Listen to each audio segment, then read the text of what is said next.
안녕하세요. 흐름교회 김성광 목사입니다. 영으로 사는 사람들, 성경 속에 나와 있는 사람들의 모습, 인물을 살펴보는 시간입니다. 오늘은 훌륭하면서도 아주 인간적인 연약함을 가지고 있던 다윗, 나중에 다윗 왕이 되는 양을 치는 목동에서 왕이 되는 그런 길을 걸었던 사람입니다. 가장 구약성경에서 입체적인 인물 그리고 인간적인 인물이라고 평가할 수 있겠습니다. 또 신학과 인문학 가정 그런 안경을 쓰고 보면 다윗은 성경에서 얘기한 대로 하나님의 마음에 합한 자라고 평가되기도 하죠. 그런가 하면 아주 인간적인 치명적인 연약함을 지닌 지극히 비극적인 영웅이었다라고 말씀을 드릴 수가 있겠습니다. 영웅이었는데 참 비극적인 영웅이었다라고 설명할 수가 있겠습니다. 다윗의 그 삶을 이렇게 들여다보면, 결론적으로 보면 은혜와 책임이 있는 사람이다. 하나님의 은혜를 받은 사람이었고, 또 자기가 맡은 일에 대한 책임을 지는 사람이었다라고 얘기할 수 있고, 또, 그 속의 역사를 보여주는 거대한 거울이었다. 나를 내가 볼 수 있는 거대한 거울이었다라고 한마디로 요약할 수 있겠습니다. 이 다윗의 등장과 부름을 보면 사무엘상 16장에 나와 있는 말씀이죠. 거기에 보면 이새의 막내 아들이죠. 이새의 막내 아들인데 하나님의 명으로 그죠? 이새의 막내 아들이 다윗의 기름 부음을 받는 이새 그 장자들도 있고 둘째, 셋째 께 있는데 막내 아들이 기름을 부음 받는 그러한 역사가 사무엘상 16장에 일어나는 것을 볼 수가 있습니다. 자, 이런 것을 비춰볼 때 좀 이따 나오겠습니다만은 형네들이 큰 형이 있고 둘째 형이 다 여기 있는데 그 형들을 보면은 용모가 대단했거든요. 신장이 뭐 컸던 것 같습니다. 그런데 그런 모든 형들을 다 제쳐놓고 밖에 있던 다윗을 불러다가 기름을 부은 그런 일이 사무엘상 16장에 나와 있는 것을 볼 수 있습니다. 그럼 이런 가정을 보면 우리 하나님은 사람을 보되 외모를 보지 않고 중심을 보신다 라고 하는 것을 우리가 볼 수가 있죠. 사람들은 우선 외모를 보고 평가를 하잖아요. 그 사람의 모양, 그 사람이 타고 다니는 환경, 뭐 자동차라든가 뭐 그 사람이 가지고 있는 여러 가지 환경들, 그죠? 이러한 그 사람의 백그라운드 이런 것을 보면서 사람을 평가하지만 그러나 하나님은 그런 것을 보지 않고 그 사람의 중심, 마음의 중심 이걸 보신다고 하는 것을 우리들에게 알려주는 대목입니다. 우리들도 사람을 볼 때 그런 외모를 보지 말고, 그죠? 외모를 보지 말고 그 사람의 마음의 중심을 바라볼 수 있는 그러한 지혜로운 사람들이 되어야 될 줄로 믿습니다. 또 하나님이 그 막내 아들, 이새 막내 아들 다윗을 불러서 기름 부음을 하는 것을 보면 인간의 서열이잖아요. 장자 우선. 또 뭐 야곱도 보면은 장자에게 축복을 주잖아요. 그런 것처럼 장자의 서열, 인간의 서열 그런 것을 그러니까 인간의 서열 보면 장자가 우선이거든요. 요즘 우리나라도 그런 경향이 많잖아요. 장자 우선주의. 라고 얘기할 수 있을까요? 네, 만들어낸 얘기입니다만은 장자 우선주의. 그 당시에도 그랬을 거예요.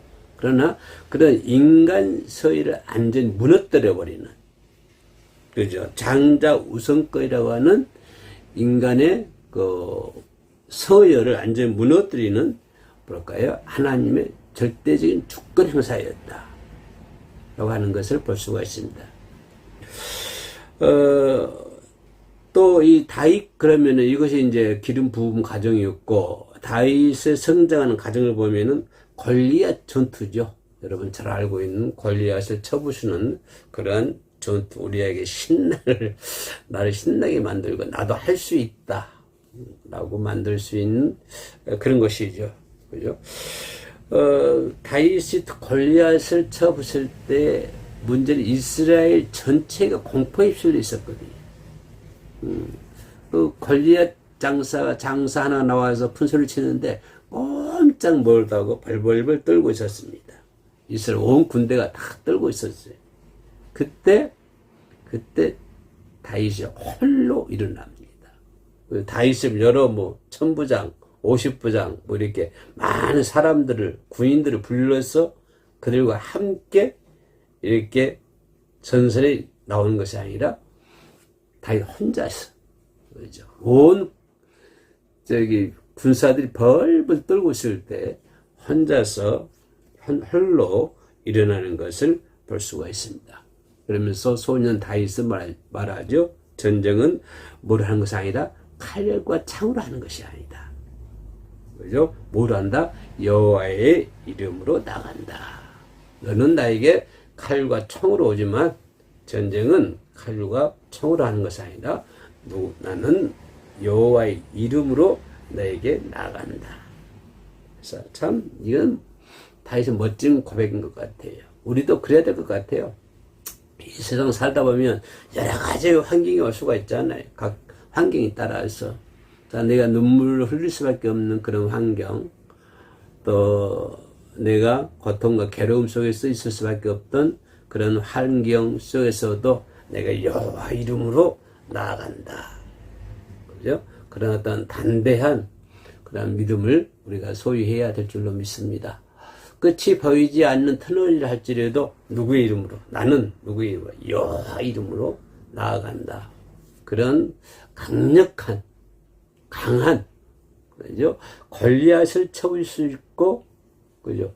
그럴 수 있는 강력한 그러한 힘을 우리가 가지고 있어야 될 줄로 믿습니다. 나에게 강력한 힘을 준 것은 여호와 이름이죠. 자, 다윗이 그 엄청난 그 환경 속에서 홀로 일어설 수 있었던 비결은 뭡니까?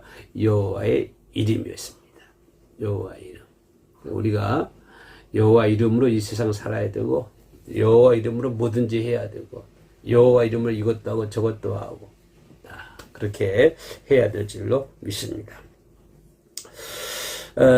자, 이걸 상징성을 보면은 약자가, 그죠? 완전히 구조적 폭력, 거대한 장벽, 이것을 약자가 엄청난, 산을 무너뜨려버리는, 거대한 장벽을 무너뜨려버리는 그런 인간 승리잖아요. 그죠? 거대한 장벽을 무너뜨리는 인간 승리. 어떤 구조적 폭력, 이스라엘, 뭡니까?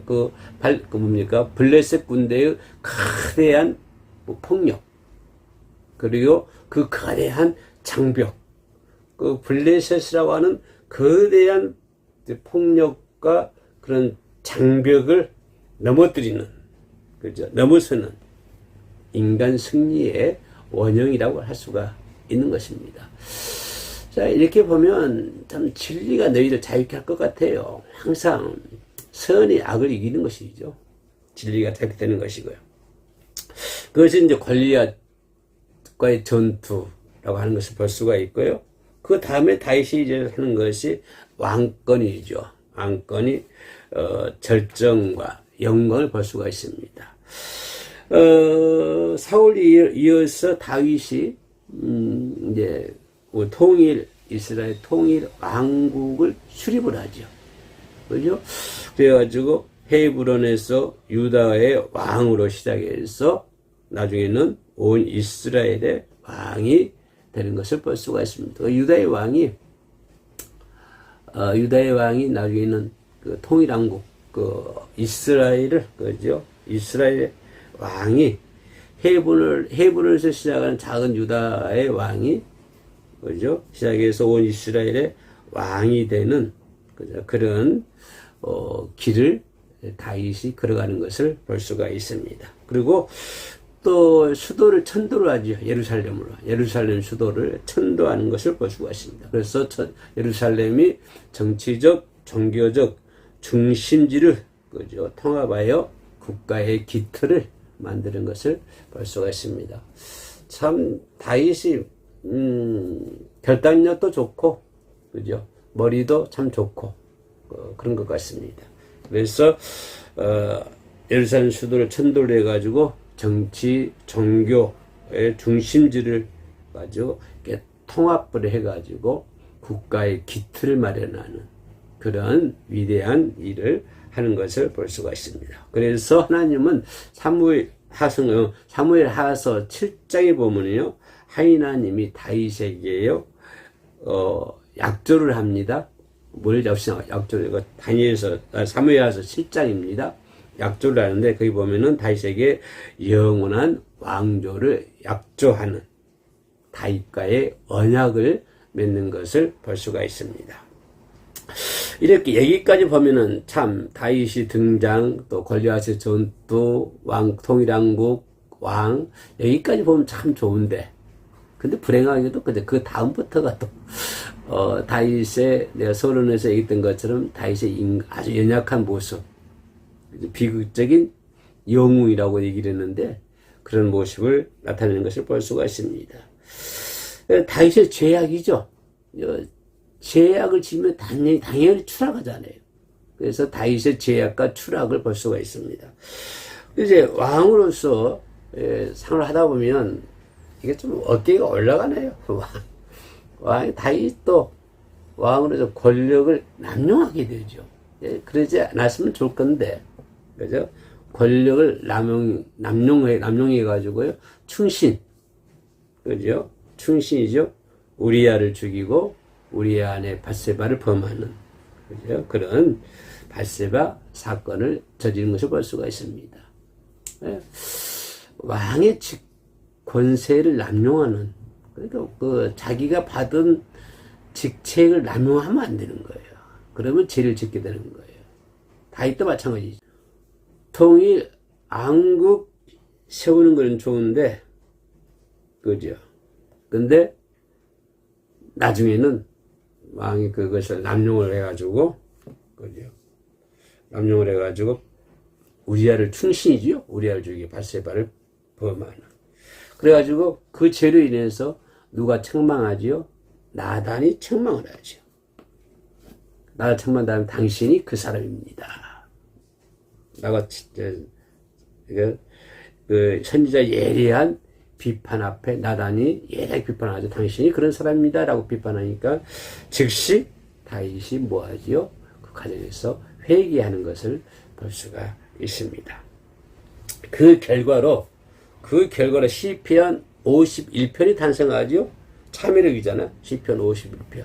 시간 되시면 시편 51편 읽어보시기 바랍니다. 다윗의 참여력이 탄생을 합니다. 거기서 선지자 나단의 그 책망을 듣고 회개를 하고 거기서 고백을 하죠.